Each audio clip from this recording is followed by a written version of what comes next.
सर्वोदय नमस्कार students.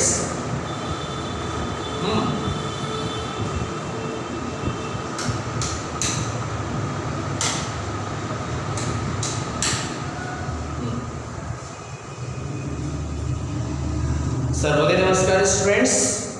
Today I will teach you class 10 subject biology chapter 2 respiration. What is respiration? Hindi में हम लोग कहते हैं कि सांस लेना। तो आप लोग समझते हो कि नाक से सांस लेना यानी ऑक्सीजन को लेना और कार्बन डाइऑक्साइड को छोड़ना ही रिस्पिरेशन है। It is not a true definition. True definition is here कि हमारे सेल्स में माइटोकॉन्ड्रिया होता है, ओके, और आप लोग जानते हो कि माइटोकॉन्ड्रिया को power house of the cell कहा जाता है। क्यों कहा जाता है power house of the cell? इसके बारे में समझिए। क्योंकि जब हम लोग खाना खाते हैं तो सेल में ग्लूकोज इंटर करता है और जब हम लोग नाक से ऑक्सीजन लेते हैं तो सेल में ऑक्सीजन इंटर करता है। ये दोनों जाकर मीट करता है माइटोकॉन्ड्रिया में। वहां पर ऑक्सीडेशन प्रोसेस होता है। ऑक्सीडेशन प्रोसेस का मतलब समझिएगा, if any compound react with oxygen then it is called oxidation process. Glucose is a compound react with oxygen then the process is called oxidation. तो रिस्पिरेशन का थ्योरी है the complete oxidation of glucose, यानी glucose का complete oxidation होना and release energy in the form of ATP and CO2 is called respiration.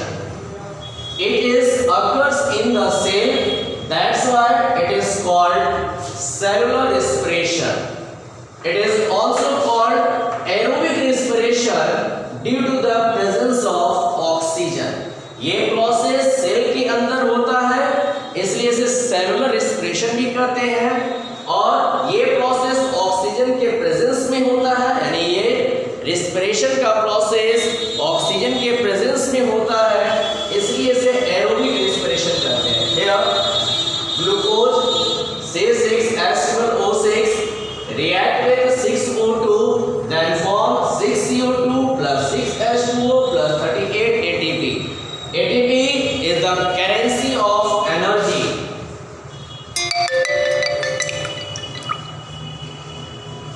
That's why this process is called aerobic respiration or cellular respiration. If oxygen is not present in the process of respiration, then it is called anaerobic respiration. Here, anaerobic respiration, when respiration process occurs in the absence of oxygen, यानी respiration का process oxygen के absence में हो तो उसे एनाएरोबिक respiration कहते हैं। See here, glucose जो होता है ईस्ट के द्वारा फर्मेंटेशन प्रोसेस होता है और रिलीज होता है इथेनॉल, इसे कहते हैं ethanol plus CO2 plus 2 ATP। यहाँ पर ऑक्सीजन का यूज नहीं हुआ, लेकिन CO2 और 2 ATP बन रहा है, इसलिए ये रिस्पिरेशन कहलाएगा। तो in the absence of oxygen glucose is convert into ethanol, carbon dioxide and 2 ATP in east by the process of fermentation. Okay, it is the anaerobic respiration in yeast. Here in our muscle cell, if we do more laborious work, then our muscles do work hard and they need energy. Then in the muscle cell, glucose convert into lactic acid, carbon dioxide and 2 ATP. It is also a type of anaerobic respiration. हमने आपको notes में aerobic respiration और anaerobic respiration का difference भी बताया था कि ये ऑक्सीजन के प्रेजेंस में होता है और ये ऑक्सीजन के एब्सेंस में होता है।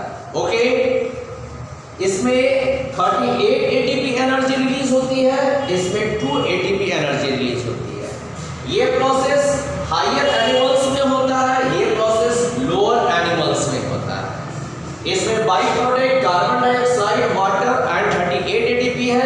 इसमें by product ethanol carbon dioxide 2 ATP और इसमें लैक्टिक एसिड कार्बन डाइऑक्साइड और 2 एटीपी है।